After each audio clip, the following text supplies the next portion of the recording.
Good morning and welcome to the apologetics.com radio show.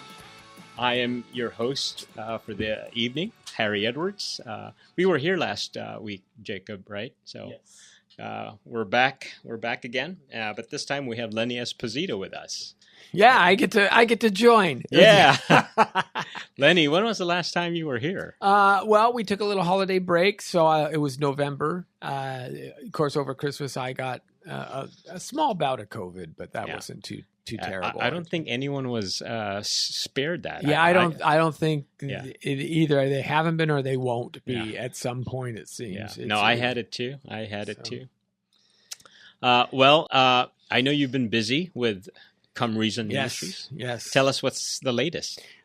Just been going around. The speaking has started to pick up again, which is nice, even though, we're seeing this Omicron wave, I think that's starting to diminish, but got a busy year ahead of me looking at a conference in March, the end of March in Corona, California, that we're going to be putting on, Dare to Defend, and have mainline speakers, Sean McDowell, JP Moreland, Ken Samples, others going to be there.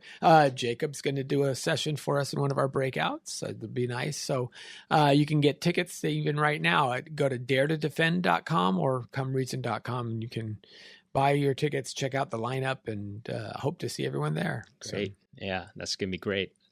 How about you, Jacob? How are you doing? I'm doing very well. Yeah, just keeping busy. I'm grateful for all the opportunities God is still opening up, as you said, Lenny, regardless of what's going on in terms of coronavirus and Omicron and everything. But grateful for all the opportunities that's there. And I was telling Lenny a while ago that I'm currently devoting much of my time in terms of developing, I might have mentioned this earlier as well, the whole church-based academy thing. That's great. So I'm devoting a lot of time into that, basically giving it a structure which could be appealing to the churches and pastors and ministers to really adopt that.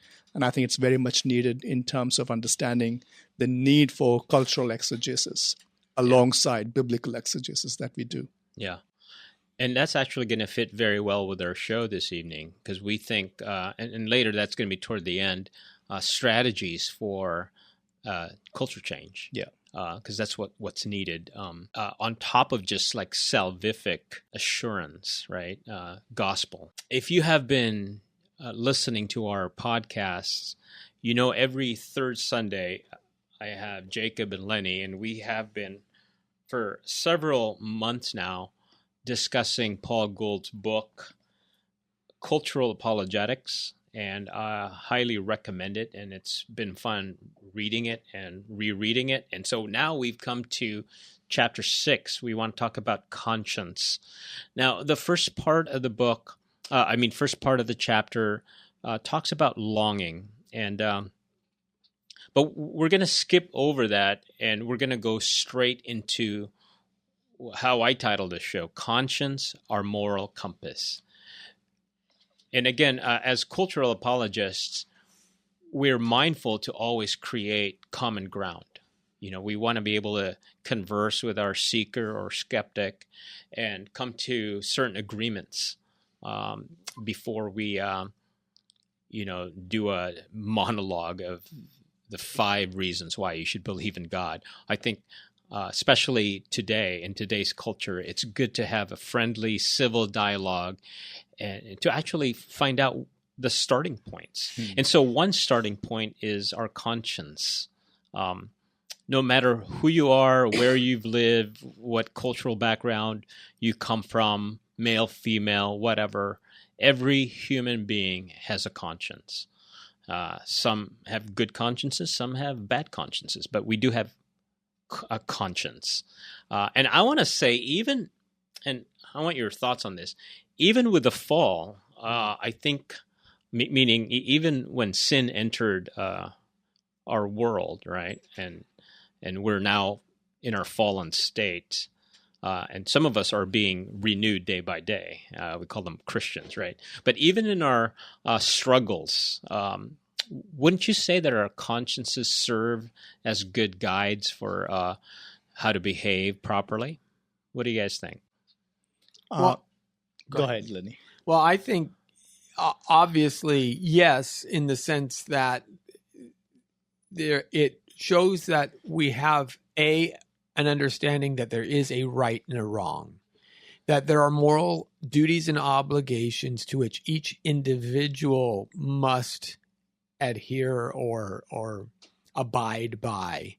The specifics on those duties and obligations may vary from culture to culture, but there's actually and sociologists will tell you there's actually quite a lot of commonality that would surprise people. One culture may say a man should marry one wife. Another culture can say a man can marry many wives.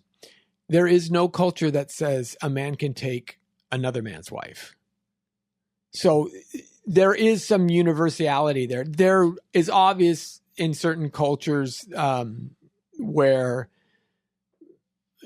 the idea of, especially in honor shame cultures, where you're disgraced the family because you were raped, say a young girl in an Islamic culture, even though she was a victim, she's considered damaged and disgraced the family name, and she brings shame on the family. There's problems with that, obviously, but the idea that there is a value system, and we know that there is a good and a bad out there. We may not be clear on exactly what that is, but I think it does a good job in showing us that we're moral beings, and we know that we fall short of the goodness we should be.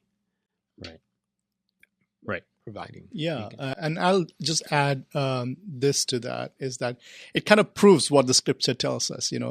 Though we are broken and there is depravity. I mean, it's not absolute, like in terms of it affects all aspects of our life, but doesn't actually. We are not absolutely depraved, in that we are no more redeemable. That's not the case anymore. I think it confirms what Romans chapter 2, verses 14 and 15 says, and it's very clear. It says, "For when Gentiles who do not have the law by nature do what the law requires, they are a law to themselves, even though they do not have the law. They show that the work of the law is written on their hearts, while their conscience also bear witness, and their conflicting thoughts accuse or even accuse them." Right? So it confirms that the way we are created, that we are created in God's image, and He has infused within us or created us in such a way that we do actually have that plumb line of conscience within us that measures itself on the basis of a certain kind of moral standard. And the question is, where do we get that standard from? Yeah. So good segue, Jacob. That's what we're going to be talking about tonight, is the moral, just where do moral values come from? We know they exist. If you're able to affirm that moral values exist, ultimately the conclusion is that God exists. So we want to cover the premises and the conclusion here. And I know Paul Gould in his book covered this. I think this is what we're attaching to conscience, the fact that we have, like you said, the moral law written on our hearts. If you're a C.S. Lewis fan, you probably know that you'll find this argument in Mere Christianity. Harry, before you get into that, I just want to make a slight distinction here, though. If we have maybe Christians and non-believers who are listening to us today, Scripture is very clear. It talks about the work of the law is written in the hearts of non-believers, whereas in the hearts of believers, He has written the law itself. And there is a huge difference there. And Scripture maintains that distinction clearly, and conscience tells us exactly which way to lean. Yeah. Okay, that's good. Before the show, we were talking about the just morality as an argument for the existence of God. You said that it's one of your favorites, right? It is. It is. Tell us why. The very reason you mentioned, Harry, I think it translates into all cultures, all people. Wherever I've traveled quite a bit, I've lived in different countries, different cultures. I have found longings among people and their public behavior and how they want to conduct their society and life. As much as we may see a lot of, and as human beings, we tend to see contrast and differences easily. we don't get much appeal in terms of like seeing the commonalities. And I think there is much common among people around the world in terms of moral law that they esteem and want to be perfected by. So yeah, I like that. Yeah, that's true. People get it. They understand it. You don't need to be, have a PhD in philosophy to understand that there are certain things that are internal and they guide you, and you kind of know the difference between good and bad. Imagine if there was no universality to the whole idea of moral law. Could you even travel outside to some other land, a different culture, and really survive there and be able to return to your own land? Right. I don't think that will even be possible. That'd be kind of scary. Yes. Because you get there and you go, I wonder what they do here. Do they eat? What kinds of things do they eat? Do they eat animals, or do they eat you, or vegetables? Eat each other. And you see these negative utopian ideas in the movies and in television, right? The first one that comes to mind is an old Star Trek episode called Amok Time, where they go into Kirk goes into a parallel universe, and it's the evil version of the Enterprise, and everybody is trying to backstab each other just to get ahead. That's the whole goal. But the premise doesn't work.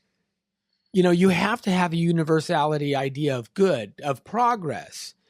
And I was in a debate with a philosophy prof on the moral law, on the moral argument, and he posits, what if there was an evil God? And, evil is just endemic to who he is. Why wouldn't, though, the things that we now label as evil and bad, why wouldn't they just be true? And I said, well, first of all, that can't be, because evil can't exist in and of itself. There's no such thing as pure evil. Every evil act has to have some good in it, even if that good is, seeking personal pleasure. Pleasure is a good in and of itself. It's only the way you try to achieve pleasure. If it's pleasure by torturing others, then that's the wrong way to go about it. But that doesn't make pleasure itself bad. But you can't think of anything that's purely evil and no good. Yeah. And so in order for societies to progress, in order for societies to work, you'd never get out of the Stone Age. Yeah. You'd be killing each other. There would be no, the species would basically exterminate itself. You can't not have this as a universal. It just doesn't exist. Yeah. Again, if we're going to follow Augustine's line of thinking, right? Yeah. I mean, evil has no ontological status, meaning it's not a thing. It's a privation. Although the guy I debated did not hold to evil as a privation, which I thought was fascinating. Mm-hmm. So, I mean, he knew that and denied it, or he knew. Yeah, he. I think he had a more Eastern view of evil, which was interesting. Yeah, but still, he would use the Western concept to say God can't exist. Yeah, interesting. Yeah, that's why I think we were talking about this a while ago, right? Within the Eastern world, that's why there's this emphasis on balancing your good and evil, because good is not good in itself, or evil is not evil in itself. You have to balance both so that you ultimately become part of this impersonal reality, which cannot judge because it's not a person. In the bigger picture, and maybe we'll talk about this later, that kind of view is just not livable. And like you were saying, those who hold that, they actually long to be unshackled from that idea. So what happens is that then in that case, you create a society that is, you encounter a lot of contrast and disparity. That's why in the Eastern world, if whoever travels, you can definitely see there are multi-billionaires doing innovations in technology and engaged in anything that you would see in the Western world. At the same time, contrasted with utter poverty. Mm-hmm. And there's a complete disregard for that kind of lifestyle. At the same time, but it is continued in such a way that it is seen as part of that harmonizing a society with both. You're seeing evil and good together in such a way that you're trying to balance it so that there might be some kind of cosmic reward of our existence. So even just a first glance analysis or critique of that just doesn't seem fair, right? Doesn't seem right as well. And that's why the longing for justice, again, another thing which is common among all people in all cultures. Right. We all long for justice. We somehow sense this, that ultimately there has to be something that is good, right. Good that would bring about the true justice that we all long for. This was actually the message that made Christianity so popular in the early modern world, in the early Roman world, I'm sorry. It was the idea that you didn't have to stay within your birth system. It's why Christianity was mocked initially by the Roman elite as the religion of women and slaves. That's how they would castigate it. But two things happened. First of all, they would try to quelch the message of Christianity, and Christians would happily go to their martyrdom rather than, deny Christ. And Roman society couldn't figure this out. It just didn't make sense. Just burn a little incense. What are you doing? Yeah. But they say, no, we serve something higher. And it's because of that we are all free. Even if we're slaves, we are free. And that's resonated so deeply with the slave class. 60-70% of the empire was enslaved or lower class. And then, of course, women didn't have near the authority of men. And so you heard them, they heard these Christians embrace that, and they saw this movement, and they said, that will make me free, even if I'm in this. And that's why Christianity exploded. Yeah. I'm wondering if maybe, and we'll probably talk about this in the second half of the show, if that's a message we need to get back to. Yeah, for sure. So hang in there if you're listening. We will definitely get to the benefits that Christianity has provided the world. But going back again to C.S. Lewis in Mere Christianity, he outlines his argument here, and Paul Gould in his book, he summarized the point. So I want to cover those 4 points or 3 points and then the conclusion, and look at each of the premises and see if they all follow, if they're sound and they're cogent. And maybe I might play devil's advocate and ask you guys some questions. But the first one is there is a universal moral law. So what do we mean by there is a universal moral law? What do we mean by that? Well, just that everybody agrees that, killing babies for the fun of it is wrong. It's just, you should always, you should love your children. You should, you never take another man's wife.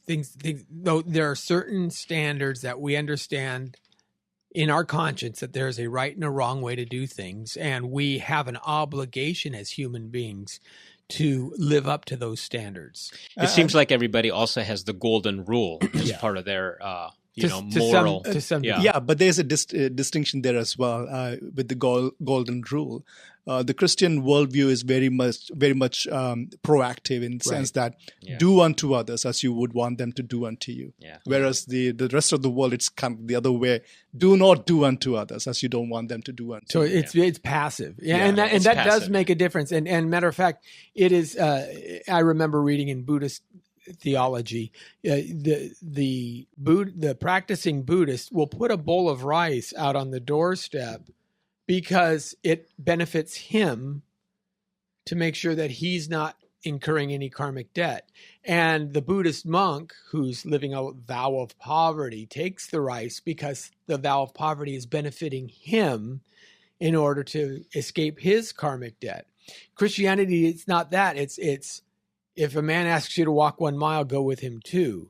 It's not to benefit you. It's, matter of fact, to serve him and benefit the other. So there is a very big, even though they sound the same, there's a very big distinction between those two. An important and necessary distinction to maintain is that usually people tend to conflate two ideas of law, right? There's a law of the land, which might be very much relative in terms of the context of the land. I drive on the right-hand side here, and you drive on the left-hand side. But we all agree we shouldn't be driving over other people when they are crossing the road, right? And that we should avoid each other so we don't get into accidents. Exactly. Right. So there are two different kinds of laws. So when we are talking about the universal law, we are talking about the law in terms of that contributes to human flourishing at the end, in the manner in which the lawgiver, or whom we call God, has, or as he would want us to. Okay, I want to move quickly because we're going to run out of time. You guys know that. But number two, so we all agree that that a universal moral law does exist. It applies to everybody, all times. The second premise, as summarized here, if there is a universal moral law, there is a moral lawgiver. So I know we were talking about this during the before our show here. And I guess you could posit, albeit unsuccessful, but you could imagine an impersonal lawgiver. Can you, is the question. Can you imagine a machine, if it's impersonal, it's not a person, right? Or a force? Well, we have impersonal laws. They're called the laws of nature. Yeah, okay. And we call them that because they seem inviolable until, of course, somebody can figure out a way around them, right? If somebody invented an anti-gravity machine, nobody's going to say, "Oh, you can't break the law of gravity." It's like, no, I can. So why shouldn't I? So there's that kind of law is not morally binding. It's not prescriptive. It's descriptive. Right. Moral laws are prescriptive. They're what we should do, not just explaining what happens. And that's a good distinction between natural law versus, let's say, a moral law. Right. Yeah. Moral law is prescriptive. Natural law is descriptive. And if it's prescriptive, that means that there's somebody prescribing it. Right. It's And I think the very fact that when we are saying moral laws are universal, then we have to then give that the standard that we are appealing universally has to be universal and above the individuals in the society as well. Absolutely. Yeah. Okay. What about let's say someone who invokes the Platonist atheist? As you know, Plato is famous for his forms, and let's just say properties are floating out there. Can moral laws just be properties not attached to persons? I can't even imagine. They don't have any authority. I mean, what would? It's just again that becomes a description then, right? That's right. Yeah. And we were talking about this, that there has to be a certain kind of intentionality behind a certain kind of law that anyone is prescribed to follow.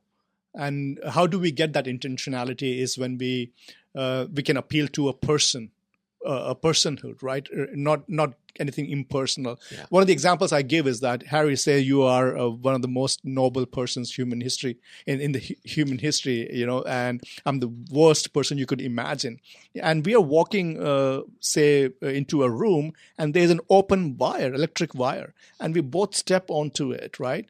It's a force, and I think we both gonna get the same kind of jolt, electric, shock. It's not going to judge whether you are a good person or I'm a bad person. There's ultimately going to be the same kind of end for both of us. And I think that's how it is. I mean, with moral law, we have to assume that there is this point of justice that needs to be met. And that has to happen through a judgment. An impersonal being or impersonal thing doesn't judge. And there can't be any intentionality when a law is prescribed. Yeah, that's why karma doesn't make much sense, because who's prescribing the laws? Who's doing the judging? Right. It's this impersonal universal force, but how can it do that? So the third premise is, and I think we covered this already, gentlemen, but if there is a moral lawgiver, it must be something beyond the material cosmos. Yeah, intentionality, as Jacob said, intentionality is an attribute of a mind. Yeah, and it's only an attribute of a mind. There nothing else can be intentional. Hey, that's simple enough. So we affirm that it can't be a material thing. It cannot be a material. It has to be a person. Conclusion is, therefore, there is something beyond the material cosmos. That it has, that exercises intentionality, Yeah. that is a mind that has a moral understanding itself. It's a person. It has, so it's a person, And has a will. and has a will Yeah. for us as well as, yeah. So it's an immaterial person whose morality comes from itself, therefore you can label it as all good, and has an authority over us, so that we need to obey the moral laws that it's prescribing to us. And I would even just add, as believers in Christ, the fact that throughout the scripture we read that the moral law or the nature of God that we are talking about is an extension of the fact that he is a loving God. Yeah, exactly. And that's what makes it even more beautiful and sustainable. Well, I hear the music playing, and so if you're listening to us, we want to make sure that you come back after a few messages from our sponsors. All right.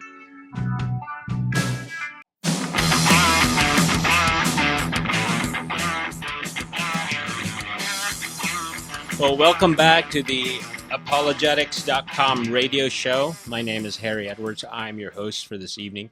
We've been talking about moral values and how that points to God. And we talked about how it's one of our favorites because people get it. We can all relate to it. We know what our consciences do. We know good versus bad. And so I know in chapter 6 of Paul Gould's book, he talks a little bit about, or maybe in another, readings, but it's so ubiquitous. It's not even complicated. The fact that we are guided by a set of moral values that atheists, all right. Now, and by the way, we're not claiming that people who don't know the Lord are morally corrupt. We're not Matter of claiming. fact, that's an interesting point because atheists complain about that. They make that objection all the time. Are you saying that I'm immoral? Right. And they're offended by it, which actually proves the point. That hey, you obviously do have an understanding of morality. And they do accept it. It's just when you say absolute moral values, that's where they object. But even some atheists, they don't even brush it aside because they know that moral values do exist. But some have said it's illusory. Yeah, Michael Roos. That's Michael Roos. Or I guess one of the more popular ones is the Darwinian model, where morality helps us survive. That's right. Yeah. It helps us survive. But beyond that, it can't say anything. And by the way, I mean, they're also perplexed if you just ask the question, well, why is survival anything? Yeah. Why survive? That's the question that I generally ask. Why is that a value? I said, wait a minute, maybe. Yeah. Are you telling me that the asteroid was evil when it knocked out the dinosaurs and caused that great extinction event? Maybe we should just create nuclear war and let the cockroaches have the earth. Maybe it's their time to survive. That's right. And the other question would be, does an immoral act, if it leads to someone's survival, becomes a moral act? Yeah, right. Not necessarily. It's just because I'm eating dinner doesn't mean I'm doing a moral good. Right. Yeah. All right. So, again, we've been skirting around the conclusion, but it really lands on, so if there is something beyond the material cosmos, well, what you were describing a while ago, Lenny, sounds like God to me, right? Yeah, exactly. There's nothing left, really. I mean, that you're talking about. This object beyond the material cosmos is God. I mean, that's just what it is. And not just any God, has to be a personal God. Yeah. As opposed to, let's say, the God of the Hindus, which is many. And so it's basically a pantheistic worldview. At the same time, it's a mix of different worldviews. There is a notion of ultimate reality, which is one, right? But it kind of like permeates into all of our existence. But this ultimate reality is an impersonal God who has this emanation of personal beings through whom justice is done. So when it comes to good and evil, one of the common terms which is very much understood here in the West, but it's in a different way, is the whole idea of karma, right? If you do some evil in this life, you have to come back in a lower form to basically repay, right? And do some good works. But if you do good works in this life, you have to come back again. Why? Because you need to be reaping the rewards of the good work that you have done. So a goal of a Hindu is neither to do good or evil, but to have a balance in their life. Why? Because they themselves are the captain of the ship, that they have to lead to the ultimate point of justice. Because this ultimate reality, who is impersonal, cannot actually give them any justice. Right, right. So again, you mentioned how that's why longing in that culture is very real. Because their current worldview just can't support a flourishing life. The longing is common, regardless of where you go. The longing for justice, the longing for human dignity, the longing for significance. I have never met a single person who would deny the fact that they have all these three. Yeah, yeah. And again, that's another C.S. Lewis thing, the whole longing. We talked about this in previous shows, that if in general, if you long for something, there must be something that ought to satisfy it. Yeah. So if you're hungry, there must be food to satisfy my hunger. And from a Christian worldview, I would say there is a who satisfies, and not just something.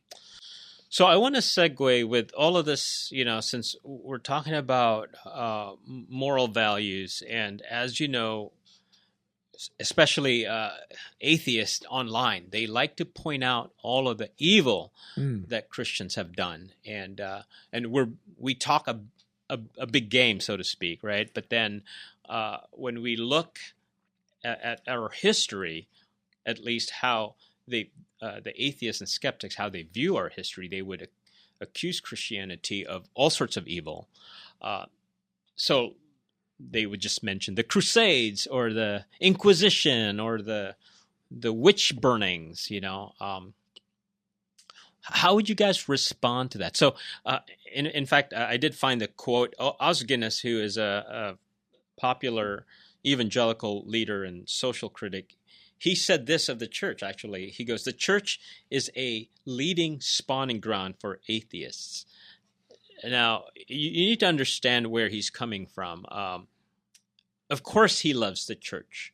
But as you know, like, for instance, I know a Barna poll was conducted a few years ago, and it showed that 87% of young people who leave the church is because they say that the church is judgmental and the church is hypocritical. I think we need to acknowledge that, but let's go on to some of the exaggerated claims with the Crusades. I know, Lenny, you said you had a good response for that. So if somebody says, "Well, what about the Crusades?" Yeah. Well, the first point that one must realize is it's what is known in logic as a tu quoque. In other words, just because there's one wrong, saying, "Well, you did it too," is not an answer. The Christians did the Crusades too, so they were evil. So therefore, that doesn't prove that there's no God or that evil doesn't exist. And what I tell everybody is, the first rule in understanding any belief system is you never judge a belief system by its abuse, and that's just fair. I'm not going to judge you by atheists like, maybe Dawkins when he gropes the lady in the elevator, or the atheist who starts shooting people up, and you shouldn't judge Christians who don't do what Jesus did or violate Jesus' law. If Jesus is the standard and we don't live up to it, most Christians try, some are drastically violating that law. But the Crusades specifically, there's a lot of misunderstanding. First of all, it wasn't, there seems to be a picture out there that the Crusades were Christians invading Muslim lands. That's not the case. What happened was there was hundreds of years of Muslim aggression prior to the Crusades. Those were Christian cities. Antioch, Jerusalem, right? Matter of fact, the Eastern Orthodox Church still talks about the Jerusalem Sea, the Antioch Sea. These were Christian cities that Muslims invaded, and the Christians were mounting a response to save their brethren. Yeah. After hundreds of years, After actually. hundreds Yeah. of years. Right. And Scott Thong writes a timeline. 634, Muslim invasion of Byzantine Christian Empire in Palestine. By 652, they're occupying Christian Sicily and Italy. They invade Nubia in 700. They attack and invade Spain, Portugal, and Gibraltar, and they try to invade France in 711 AD, but Charlemagne stops that, kicks them back. They went all the way to Asia too, if I'm not mistaken. Yeah. 1064, Muslims invade West Asia. The Turkish Muslims attack Asia Minor and Syria. Again, those were the 7 churches that John planted that was fully Christianized by that time. In 1095, the First Crusade begins. So from 634 to 1095, it's nearly 400 years of Muslim aggression. And it's that when the Christians, okay, we got to go and try and rescue our brethren. Right. So that's what they were. And most crusaders weren't going for the goal. As a matter of fact, it impoverished most people. Yeah. It was really a bad scene. And it's just a myth. Now, did Christians overreact, and did some Christians do very evil things by the time the 4th, 5th Crusade rolled around? Yes, absolutely. They're in this point in time, they were just as bloodthirsty in their warfare as anybody else, and they were part of the culture of their day, and they responded to Muslim aggression with overabundance of Christian aggression, and they were held accountable to that. So I'm not disputing that horrible things happened, but I am saying that wasn't initially Christian aggression that caused the Crusades. It was a response. Right. And in fact, for a while, Muslims took it all back anyways, like in 1187, if my history serves me right. So, so there's that. Constantinople held up until the 14th century. It was, Constantine was a brilliant military strategist. He looked around Rome and said, I can't protect. There's 7 hills that the high ground the enemies would be on. I can't protect this place. I'm moving it. And he moved it to Constantinople. And that was obviously a brilliant move because it took the Muslims forever to try and break through that. But they finally did. Yeah, exactly. They did. So again, the number of deaths is also exaggerated. And maybe now's a good time if we're just going to compare deaths from Christians and deaths from atheists, maybe let's do that comparison. I know there's an interesting book that catalogs all of the wars in human history, of all the wars in human history. About 6% of them are religious in nature. Most of them are not religious. They use religion that the leaders use, but they were looking for power or land. Right. So it's an exaggeration to say ethnic strife. All of that kind of thing. In fact, you said 6%, right? 6%, but of the 6%, half of those are Muslim in character. The other half is all the other faiths. Interesting. That's close to the numbers I found. It was like 1% if you're going to account for all of the different changes. 1% would be attributed to the Crusades, Inquisitions, the witch burnings. Yeah. When you compare that to Stalin, Mao, and Hitler.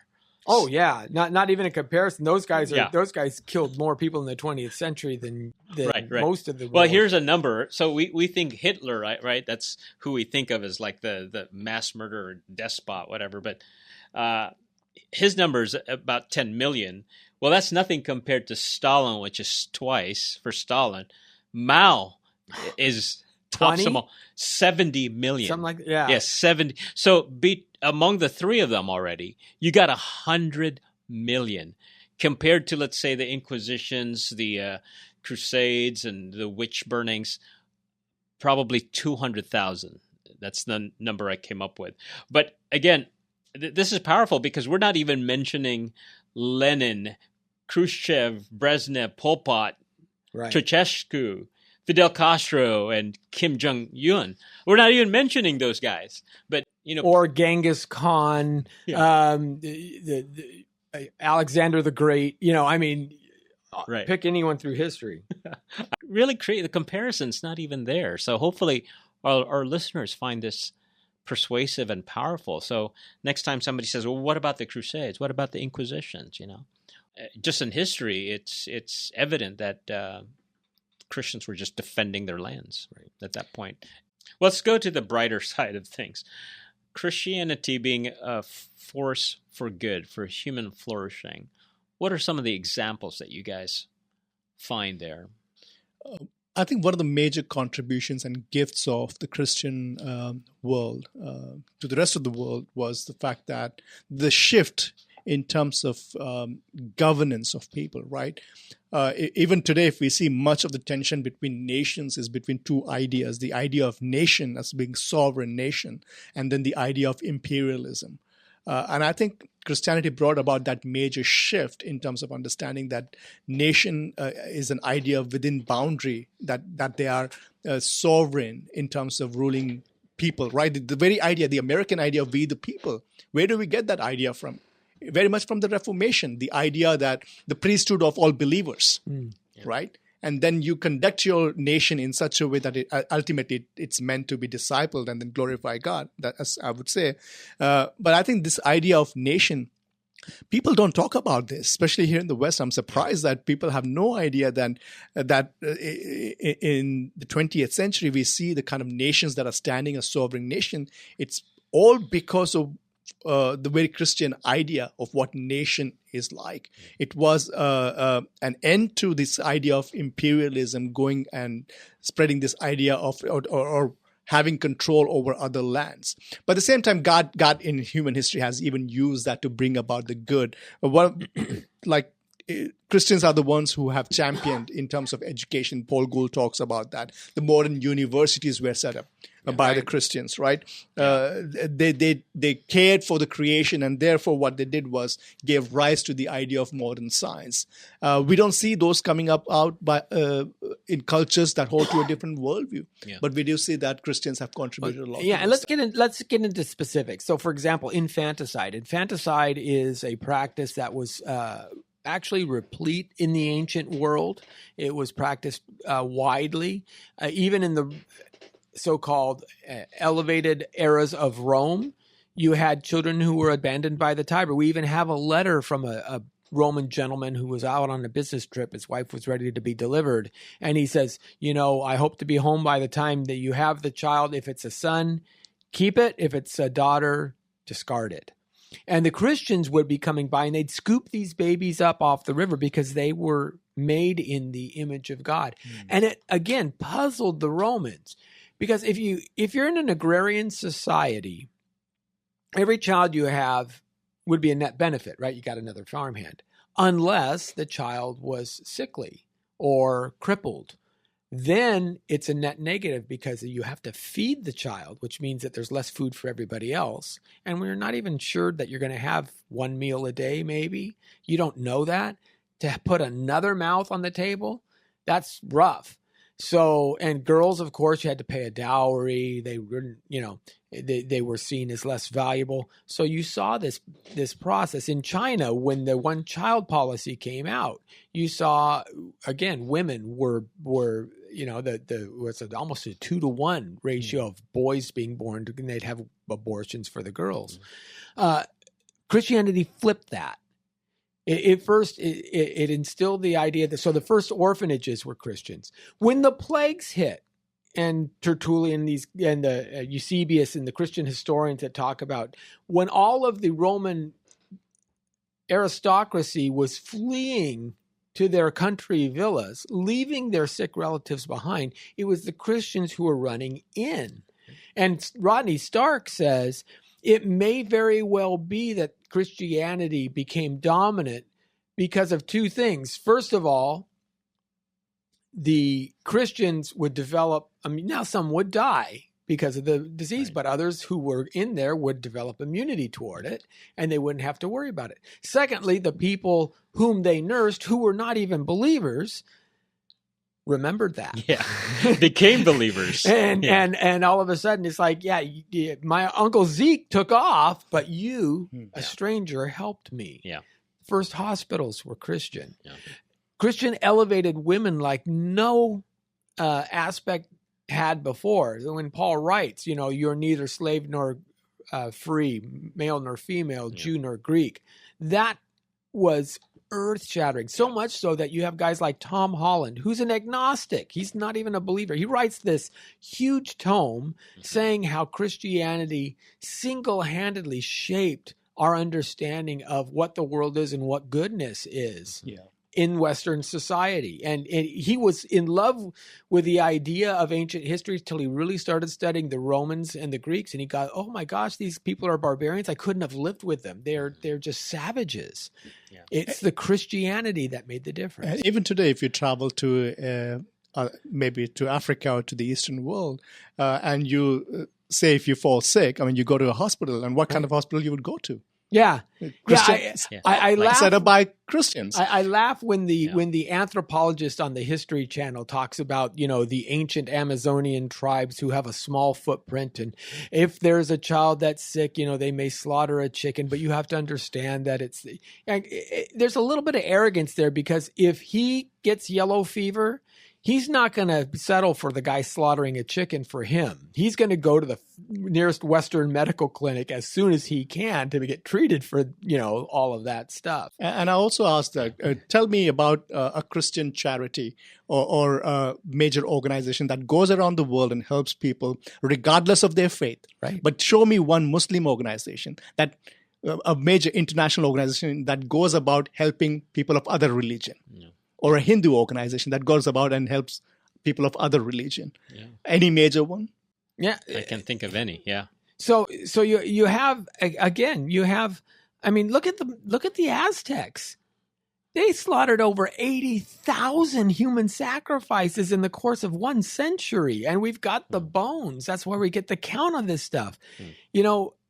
That was the norm.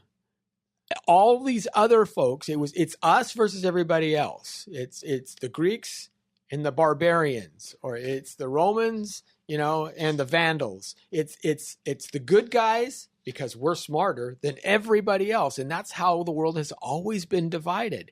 And so if you're an Incan and the Aztecs captured you, oh, great, we got more sacrifices. You're expendable. Yeah. Wow. This has been an amazing discussion. I wish we could keep going, but I want to move to how do we obtain the goods? All right. So the idea is that, all right, Christianity is true. It's done good for the world, whether you're atheist or a believer. That's just the effects of Christianity. But like I said, in today's culture where we've lost enchantment, as Gold would say, right? We've lost the supernatural, and Christianity is cast in a bad light now. How do we regain people's confidence again? How do we regain the credibility that Christianity once had?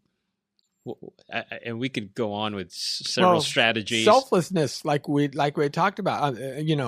I think the church really fumbled, say, during the AIDS crisis.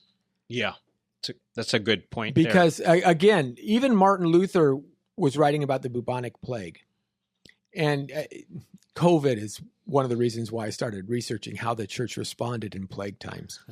But Martin Luther said, "Look, you're not supposed to be foolish, right? You stay inside. You don't tempt God. But if there is an individual who's sick, I'm going to go and minister to that individual, and it's in God's hands whether I get the plague or not." And that has always been the mindset of Christianity. Again, scoop the child up from the river. Is it going to cost me extra money? Am I taking food out of my mouth? Yes, but that is a person who's in the image of God and needs to be redeemed. It costs me something. That kind of response is so powerful. Nobody curses Mother Teresa. Nobody curses Mother Teresa. Mm-hmm. No matter what you say, everybody holds her in high esteem.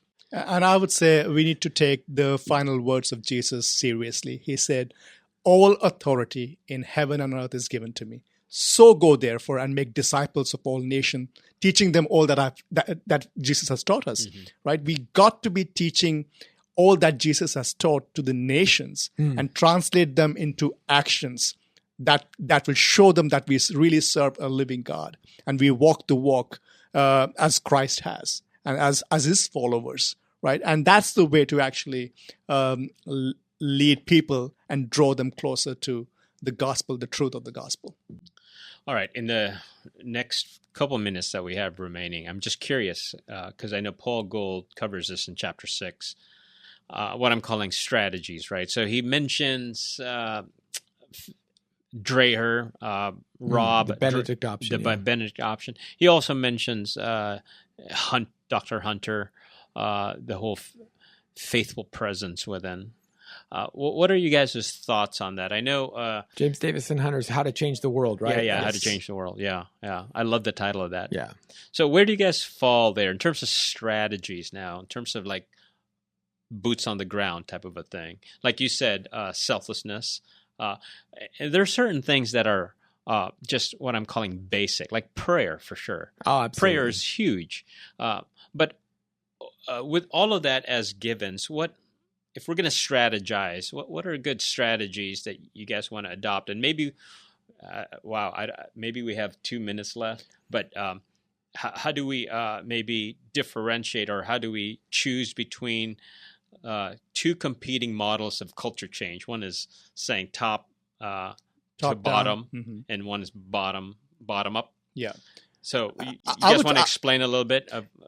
I would say we have to keep a good balance between both. It's not just either or kind of situation. We need both, top down as well as bottom up. What we need is all of Christ for all of life. Not that he is dissected, that he's only relevant in one sphere of our life, not another. Church must, everything that we do must be an extension of the church, extension of our worship unto God. And I think it's our responsibility to be the light and the salt of the earth that Christ has called us to be, and do that faithfully. So recognizing what God has called us to, being faithful in that. And one thing I would say, regardless of our age, regardless of our ethnicity, regardless of who we are, we need to be understanding our calling and being faithfully available in that space to assume sacrificial responsibilities. Yeah. That's necessary. The Christian way to go up is by going down on the foot of cross and trusting the Lord Jesus Christ, who is the Lord of the resurrection, and he has made us into children of resurrection. Well, thanks, Jacob. You had the last word there. So you've been listening to Apologetics.com radio, where we challenge believers to think and thinkers to believe. Our hope is that you've learned some aspect about the Christian worldview that strengthens your faith and make you want to learn more. Special thanks to my panel, Jacob, Lenny, and to our engineer who makes everything work for us. Until next time, good night.